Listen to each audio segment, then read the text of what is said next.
Kalau kita buat tuan-tuan, pertama, orang takkan benci kita. Yang kedua, syaitan takkan ganggu kita. Malaikat akan suka kita. Tuan-tuan tahu tak apa dia? Pernah baca tak?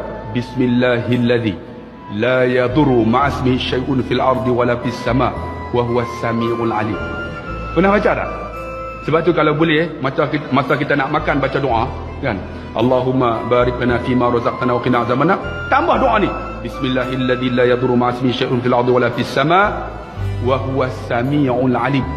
InsyaAllah tuan-tuan, makanan yang beracun tak jadi racun. Orang dengki kita, dihalang. Kemudian apa? Makanan tu akan jadi berkat. Walaupun tak sedap, tapi kenyang.